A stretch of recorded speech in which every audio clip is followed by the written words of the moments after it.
Good morning, everyone, and welcome to the Oak Ridge Unitarian Universalist Church. I bid you welcome for today. Our theme for the month of July has been spiritual practice, and we'll continue that theme today. I invite you to join us in our opening song. It is Enter, Rejoice, and Come In, and I'm going to give you a little preview of how we've been making these virtual choir videos right at the start of this video.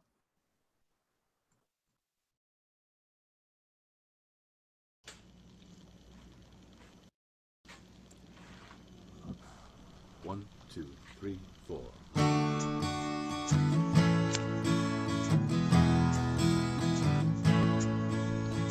Enter, rejoice, and come in. Enter, rejoice, and come in. Today will be a joyful day. Enter, rejoice, and come in. Open your ears to the song. Open your ears to the song.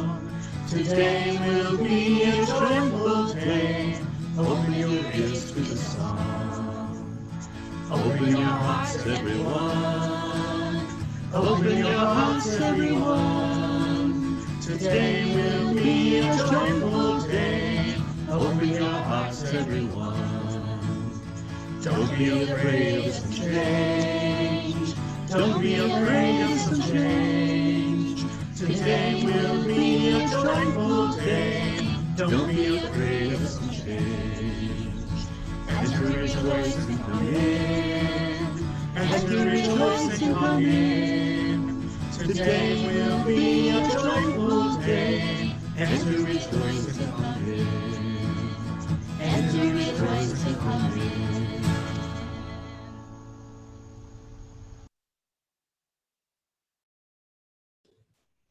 Good morning and welcome. My name is Ethan Kuhn and I'm a member of the Board of Trustees this year. And I just want to remind you that the board is here and willing to listen to your questions, your concerns, your comments, and ideas. One easy way to find us is through the ORUUC website, which you can see here. On it, you can find our Zoom info, a calendar of events, and a useful reminder of the principles that guide our organization. I'd especially like to welcome all those who are here for the first time or back for the first time in a long time. If that fits you, consider doing the following three things. First, on the screen and also now in your chat where you can click it, you'll see a link to our web form. And in there you can add your name, some contact information, and so that we can keep in touch with you and you can keep in touch with ORUUC as we move forward.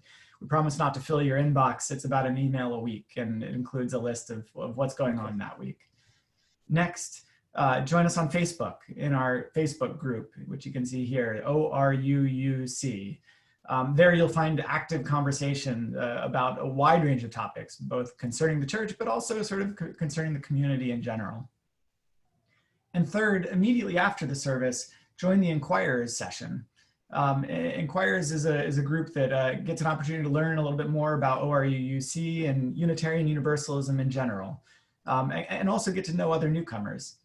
This week it's going to be a little bit different in that the Inquirers will just stick around in this Zoom channel, so don't go anywhere. Unfortunately, the coffee won't come to you, but you don't have to go anywhere for your Zoom channel this week.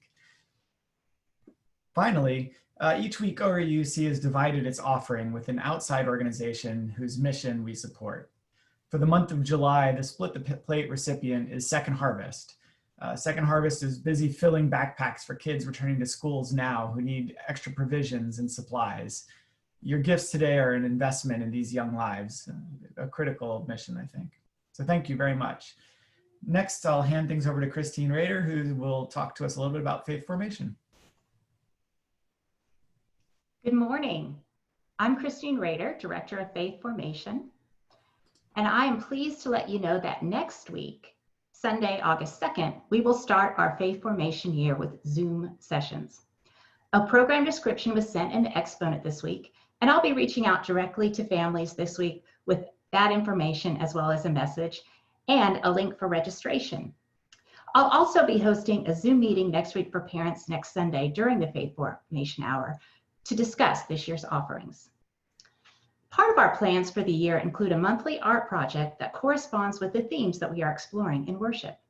For the month of August and spiritual practice, we are building home altars.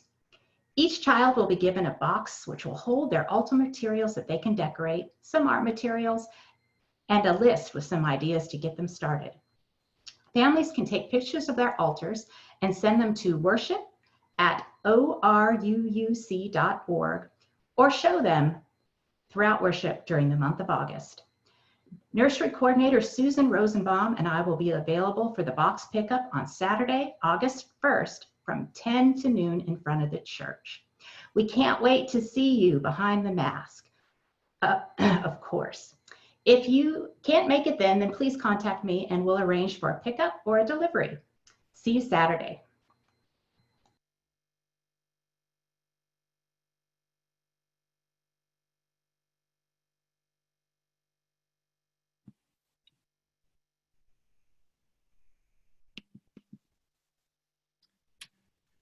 Friends, we light the flaming chalice this morning, symbol of Unitarian Universalism, as a reminder that the flame of human flourishing is best sustained in the steady, nurturing chalice of community. In that spirit, let us worship together.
I invite you now into a time of meditation and prayer. Breathe in, breathe out. Let your eyes close or your gaze soften. Feel your body held right where you are, supported by the floor, supported at your back, where you are seated. Feel your body. Imagine it as a sandbag, and let the sand slowly leak out. Feel the tension leave your body, melting away. Breathe in, breathe out. Go inside to see your emotions What is it you are feeling in this time? See your emotions as a body of water, and with each breath, see that water become more still. More and more still until the surface is like glass.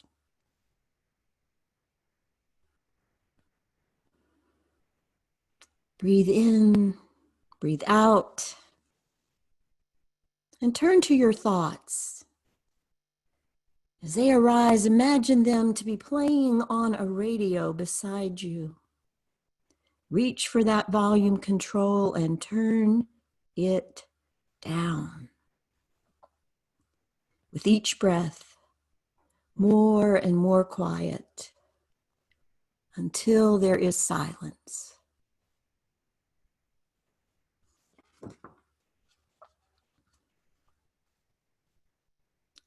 See your heart now and let it open. See a light within your heart, and with each breath, see that light grow. Let light fill your body, all of it, head, arms, torso, legs, filling with light. O light of all that is, our source of oneness, we are here this morning, just as we are, seeking connection, healing, wholeness. Guide us and keep us as we invite courage into our lives, as we invite compassion and peace, as we invite whatever it is we each most need this morning.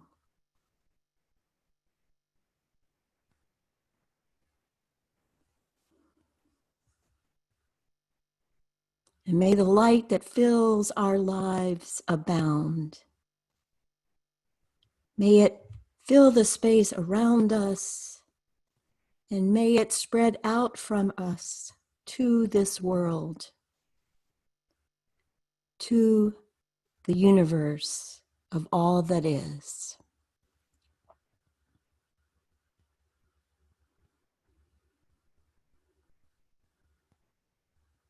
Amen. Blessed be.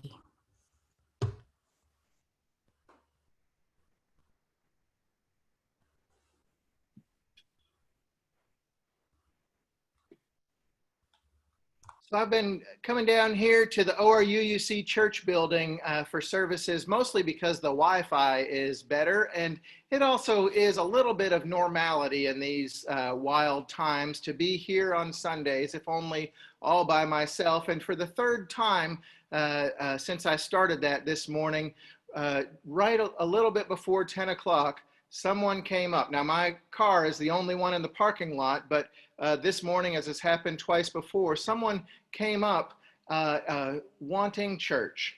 And this person wasn't here for me, they were here for you. They wanted to be part of this community, this sustaining love that you all have managed to hold and sustain and care for each other within over the last several months and in the months yet to come. So I'll follow up with this person later. I don't know if they found us online or not, but I wanted to tell you that what we're doing here is not just important, but life-saving and nurturing and caring.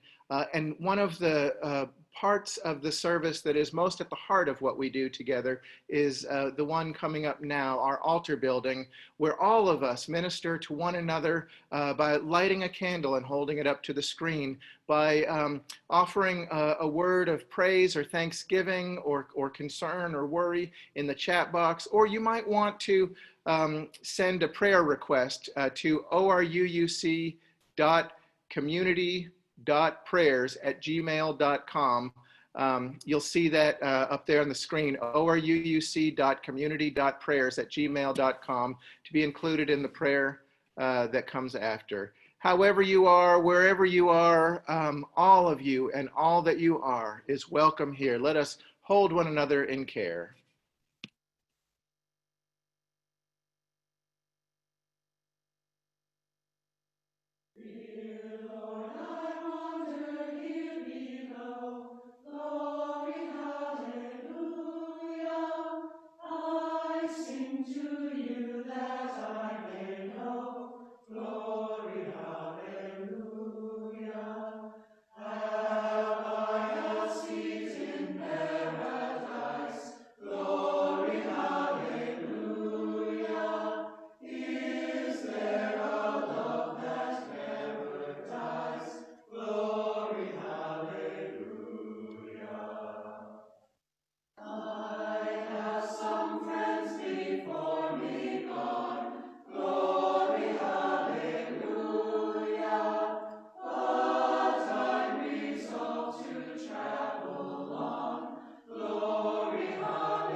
I invite everyone now to center down in the spirit of the holy as we hear these prayers of the people.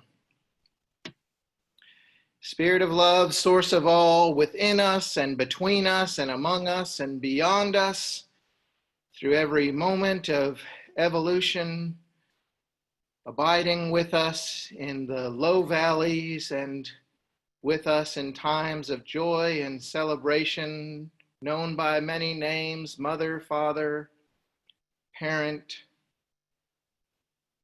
precious love.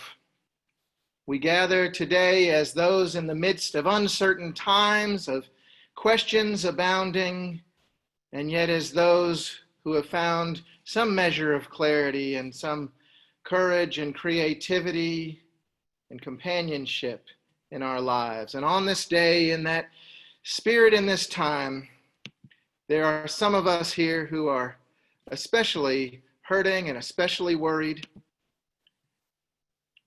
And so we call out today especially and lift up those brave warriors on the 30th anniversary of the Americans with Disabilities Act, who struggled and strived with a dream out before them to achieve dignity and recognition and justice in this country. And we give thanks not only for that legacy, but also for the burden it places on us, that we would be mindful, remembering that all does mean all in public spaces and elsewhere. Today, we also hold in mind a young mother who has been struggling with addiction that one of us is calling out and thinking of. And this young mother has just learned some news that her baby has major physical impairments and probably will not reach full term. There's one among us who is praying strength and comfort for her, and let us gather around this person, this one who has struggled so and who is now also living with this news, with prayers of peace and healing, and prayers that there would be a different society that would greet a life like this with more comfort and support, even days and months and years before something like this ever happened. There's one among us who lifts up all those involved in the Oak Ridge schools reopening this coming week. Those attending on Mondays and Tuesdays, and Mondays and Thursdays, and Tuesdays and Fridays, and the online teaching. And this one prays that students, teachers, and administrators remain healthy and safe with so many unknowns. And another also adds a thought for the teachers and students embarking on a new normal in this uncertain time, with prayers that they would learn, grow, and remain healthy in body and spirit. And also the custodial staff and all the support staff who are working so hard and will work so hard, that they too in that school community be held in care and love with grace abounding for all, doing their best in shifting conditions for the purpose, the great purpose of education. We ask that all those this morning who are experiencing suffering in their heart, in their lives and relations, those who are grieving deeply, those who've known loss, those who've known pain, or who are aware of having hurt others and are wondering about forgiveness and grace that might come for them. Let everyone finding ourselves wherever we are in this life understand that no matter how high or low we go, we are never outside the circle of that infinite, tenacious love that carries us and holds us and binds us together. And in that spirit and in that love, let us be reminded of the vision and the dream of the beloved community, that day when all are known by their own true names and cherished and loved and drawn in, gathered at a feast table with enough to eat for everyone and then some more, with stories and songs and singing together. And let us today, this day, reorient ourselves and our hearts and make the decisions that will make that day draw closer, with that vision out before us, trusting in the love that doesn't quit. All this we pray. Amen and shalom and blessed be.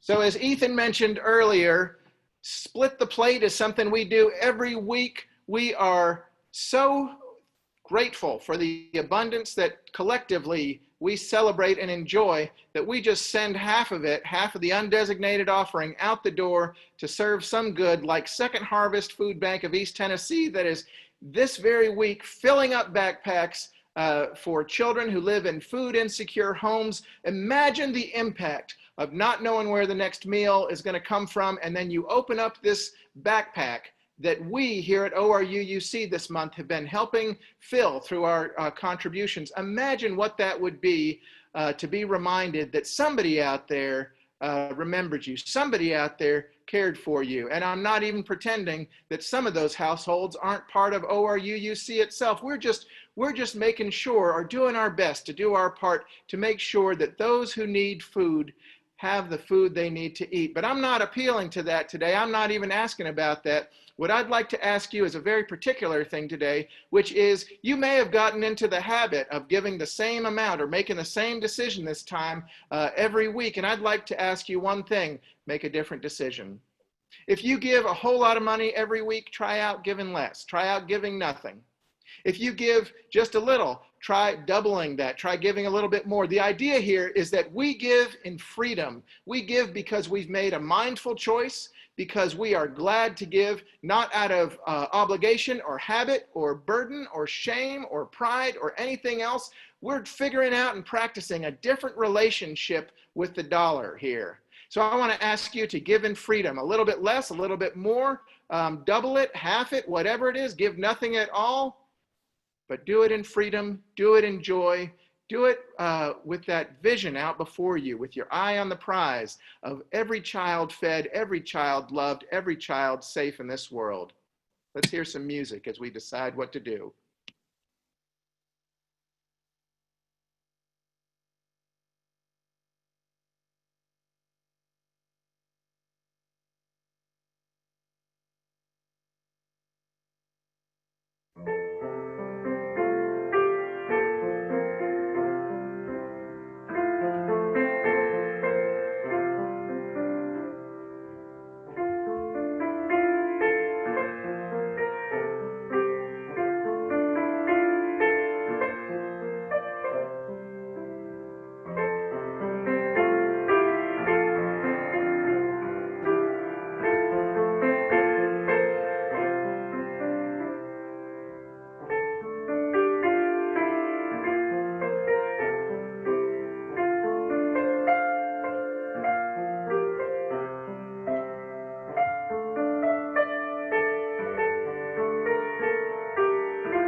We are a people fixed on getting free from all kinds of addictions, from the shame and fear that has freighted us down, and free from any fretful relationship to money. We're just going to be free and work on getting free and work on making sure that in the end, everybody's free. And so that's part of what we've been doing today in this offering, is just practicing freedom as best as we can. And in that spirit and in the awareness of the impact and the difference that your gifts are going to make in the weeks out ahead, I invite you now to virtually give each other a holy high five. And so let's just do that. I can't even see anybody, but I know that we're all giving each other high fives, and maybe we're just giving ourselves a high five. This is just a celebration about getting free and about the difference it makes in our whole community.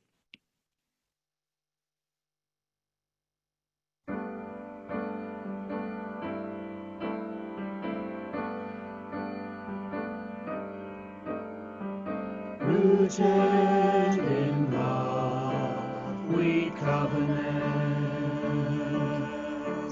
together in peace, to face conflict with compassion, to see strength in diversity, to share laughter and tears, to honor the profound in each of us.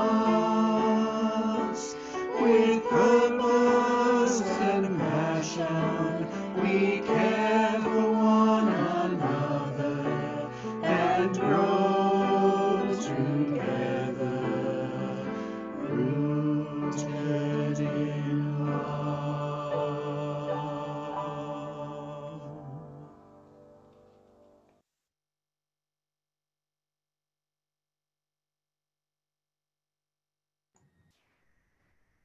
Good morning again, everyone.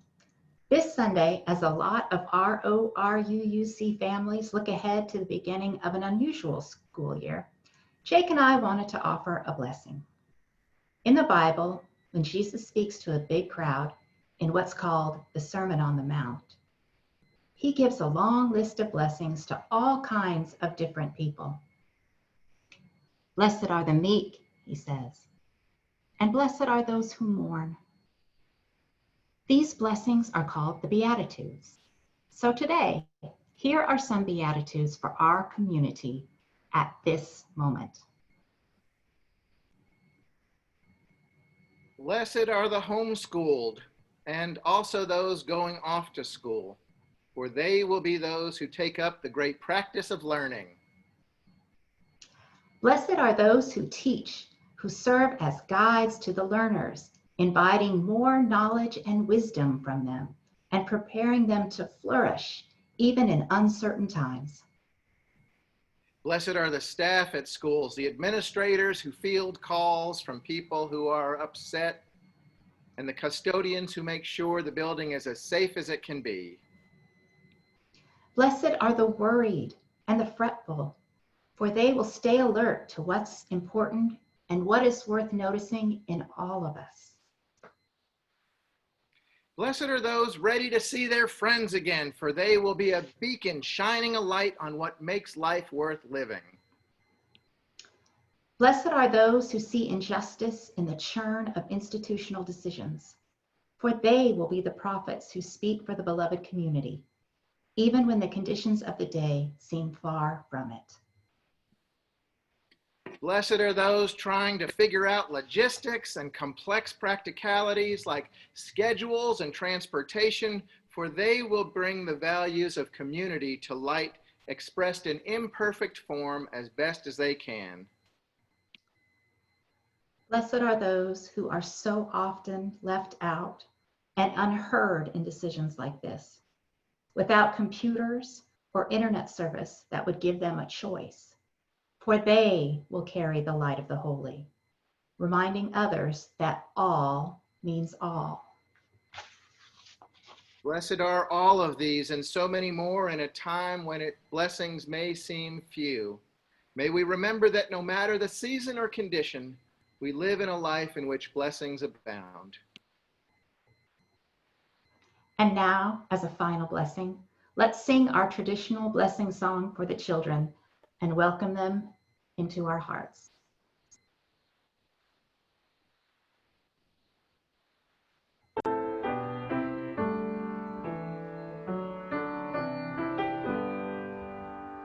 Beneath our arms we shelter you. You warm our hearts as you pass through. May our Lord guide you as you go, to help you learn and help you grow.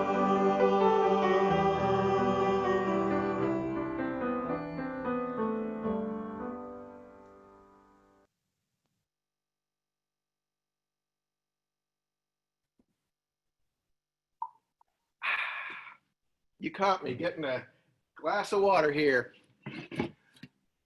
You remember the month of April? It was a time when Zoom seemed so new, when baking bread was something to just try out and playing cards was in style, and the rules of life just seemed so simple in April. If you could, stay home as much as possible. But now it's July, and it's been going on for months. Numbers are surging and schools are just about to start. Decision fatigue may have made us exhausted or irritable, and we may want to just go and pick a fight online with somebody, or maybe pick a fight in the house where we live, just to blow off some steam. And it may seem impossible to figure out how to configure life in our household over the long haul, let alone how to remember the Universalist commitment to be about that infinite love that leaves nobody out. How can we not only survive, but thrive as the pandemic goes on? How can we make this time count? How can we be the people we intend to be in our lives and in this community? How can we prepare ourselves spiritually for the months up ahead? I've got 3 ideas. Here it goes. Take a stand. Stay in touch, keep your cool. Take a stand, stay in touch, keep your cool. I want to unpack those, starting with the first one, take a stand. What does that mean, take a stand? Now, the first thing to say is we're not literalists here. So it doesn't mean the physical act of standing up. Franklin Delano Roosevelt spent his whole presidency taking stands, sitting down. Rosa Parks took a stand sitting down. Yesterday was the 30th anniversary of the Americans with Disabilities Act. So there's a whole generation and more of activists in wheelchairs who dreamed and demanded more of this country and took any number of stands sitting down. A few months ago, I was awakened by a hand flopping onto my shoulder and the dulcet, half-awake voice of my beloved whispering the single word, garbage. Not the early morning sweet nothing I had expected, but the reminder that it was Thursday and somebody needed to haul out the garbage, and that person on that day was going to be me. So you can take a stand lying down in bed and not fully awake. To take a stand is to be clear about what you see, what you think, and what you believe in. But it's not only in your head or even only in your words. To take a stand is to be clear about what you will do and what you won't do. To live a life of yeses and nos. To remember what you're about and then go and live like it.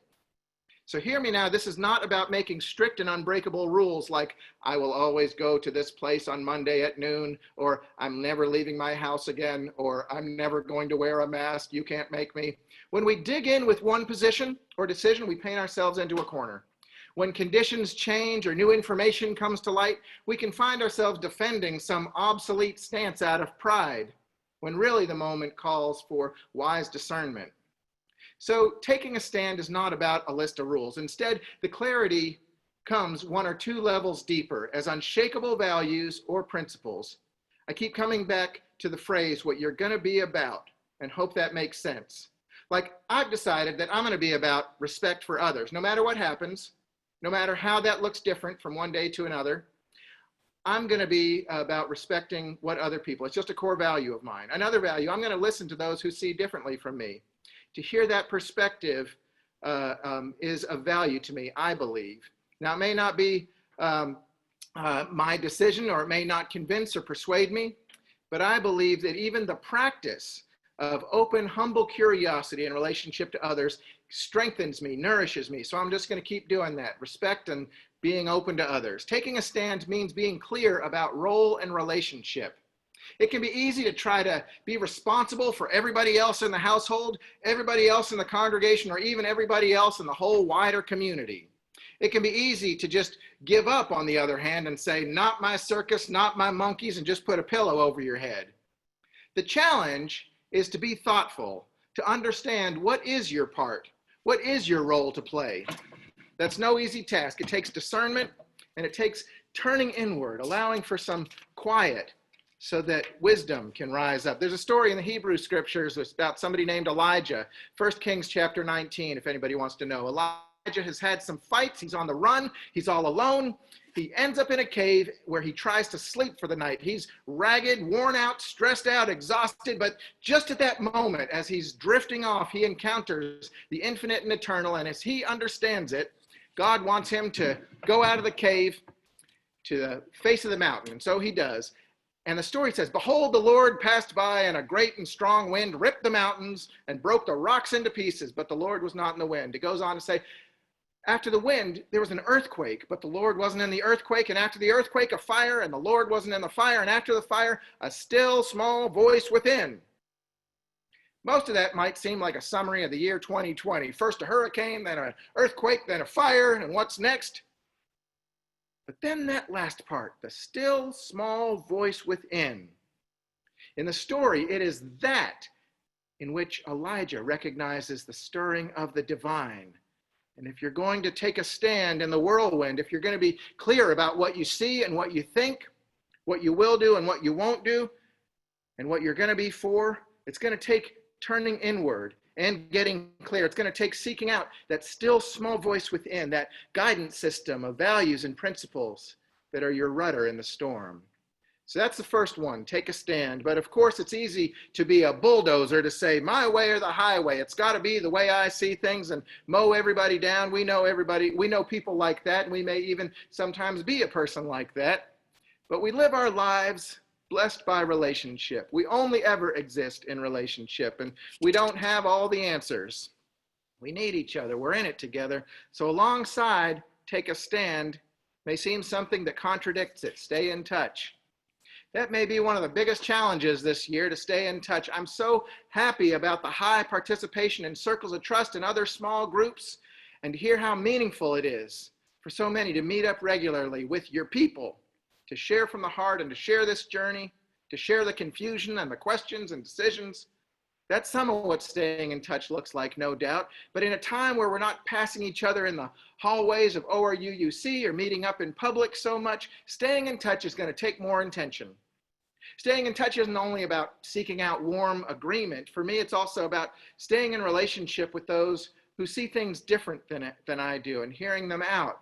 Staying in relationship with those for whom relationship with me and between me may be difficult for that person or with me. That's the commitment of staying in touch. A life lived on social media and Zoom can create an echo chamber, a bubble around me, if I'm not careful. So part of staying oriented to reality, as well as taking a stand, it's important for me to stay in touch, to listen, to be open to influence of another. Now, just as taking a stand can swing too far in one direction and make you a bulldozer, so can staying in touch. Swinging too far in that direction, you become a doormat. So the trick is to do both at the same time, to take a stand and also stay in touch. And that's a hard thing to do, because it means being willing to tolerate difference in a dynamic time when we're already exhausted and uncertain and maybe unsure of ourselves. We may want to only seek out agreement and affirmation. Yes, you got it right. That's exactly right. No more thinking to do. Wouldn't that be a relief? But the people we're meant to be asks us at the same time to take a stand and also stay in touch. Both of these. To say, I hear what you're saying, now here's how I see it. That's what it sounds like to be principled and grounded, even in the midst of a hurricane, even when you're lost and have found yourself in some cave or another. And to be able to do it, to keep up for a long time, both of them at the same time, takes a third thing: keep your cool. Take a stand, stay in touch, keep your cool. especially when things are uncertain and we feel exhausted and unsure of ourselves and irritated by just how long this is going to last and worried about whether we've made the right choice, about whether other people are going to make the right choice. Our anxiety can just spike and flood our whole bodies. We can get into fight or flight mode, lashing out, or just giving up, either one. To keep my cool means I'm finding ways to notice what's happening inside me, in my body, in my relationships, to track that surge of anxiety or fear or anger, and to practice those things that bring me back home to mindfulness, that rein it back in, because I don't want to just be a passenger on the roller coaster of emotion, getting flung up and down, turning this way and that. I want to meet every moment with the best I can be, to be the person I intend to be, serving the mission I'm intending to serve. I want to take a stand and stay in touch both at the same time. So that means working on my own anxiety, my own fear, my own anger, getting hold of those runaway feelings. For me, self-regulation looks like finding meaningful markers that tell me whether I'm living my life or just letting my life happen to me. How much sleep am I getting? How many steps a day am I getting? Have I spent time in prayer or meditation? People who do yoga or Tai Chi might ask yourselves about that, or even taking deep breaths. When's the last time you took a deep breath? There are ways to kind of track, how am I doing with this keeping cool business? Sure, anybody's going to have flare-ups of high feeling, but over the long haul, to get through this as the people we are and are attending to be, remembering whose we are and what and who we are for, it's going to take keeping our cool. Take a stand, stay in touch, keep your cool. Those three things, not as tasks to check off, just one and done, did them, but as practices to sustain, so we can look back on this moment in our lives and be proud. Here's some of what it can look like. If you've been reading the news, you know that reports out of Portland, Oregon, where against the constitutional division of powers, the president has directed unidentified federal agents and unmarked cars to interfere with people exercising their First Amendment rights of freedom to speech and freedom of assembly. In response to dangers to Black Lives Matter activists, last week a brigade of moms turned out with bicycle helmets to protect the activists. And then when federal agents began to target the moms, including with tear gas, out came another group from the backyards around town, and this was the leaf blower dads. When the tear gas came, the leaf blower dads would turn on the leaf blowers and blow the gas away, but still the White House has kept those federal agents on the street unaccountable and wild. So now another group is made up of veterans, calling itself Wall of Vets, has shown up to help protect all the others. They saw federal agents beating a Navy veteran, decided they were not going to let it stand. Then again, every veteran is sworn to protect the Constitution, so that's part of them showing up too. They're just being who they are and what they're about. Other groups have turned up, Teachers Against Tyrants. There's the chef block bringing in pizza boxes. There are lawyers who arrive dressed in suits, healthcare workers in scrubs, everybody clear about who they are and what they're for and what their part is to play. For instance, white people clear that they're on the streets only under and responding to the leadership of people of color. Now, this isn't about right or left, it's about right or wrong, about protecting the Constitution and being there for each other. It's about a world of care and compassion and courage. In the streets of Portland, I see testimony to the truth that love wins in the end. In Oak Ridge, in your life, it may or may not look like public action. It may look like figuring out you're the person who checks in on people, or you're the one who encourages others, or the one who studies policies and helps others understand. Take a stand, stay in touch, keep your cool. Those three things. When we know who we are and we do it on purpose and we do it in community, managing our own anxiety as we do, that looks like the power of holy to me, gathering in full force, stronger than any hurricane and able to thrive in the storm. I'm ready for these months up ahead, and I'm getting ready. And I'm seeing some of you getting ready and preparing yourselves and figuring out what's true for you and what's going to sustain you. And I'm ready for this journey together this fall. I'm ready to see how each one of you and how all of us together will flourish in the name of love. So may it be.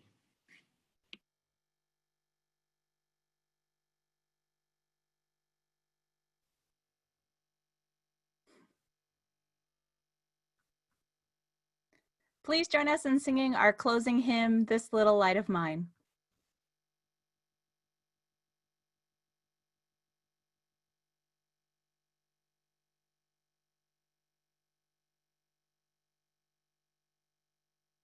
One, two, three.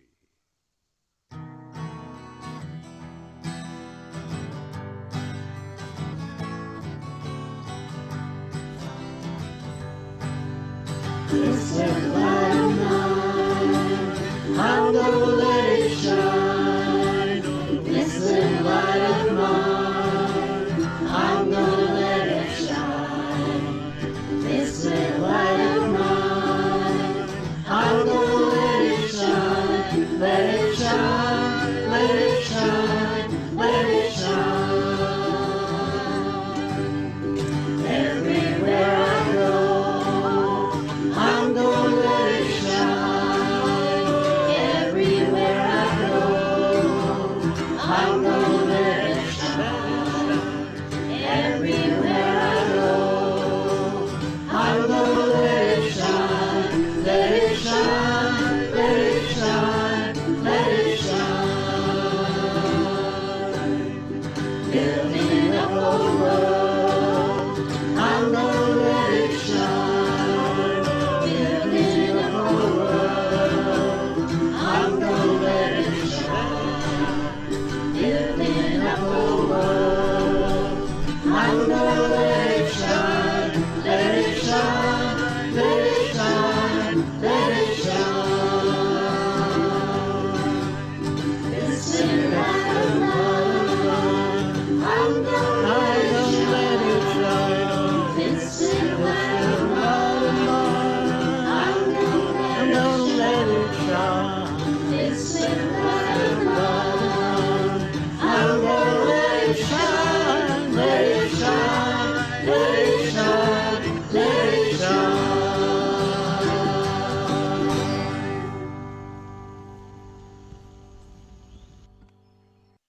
As we go from this day, may we be fools for love and pilgrims for justice. And until we meet again, may we walk, roll, and move in the beloved community. Go in peace.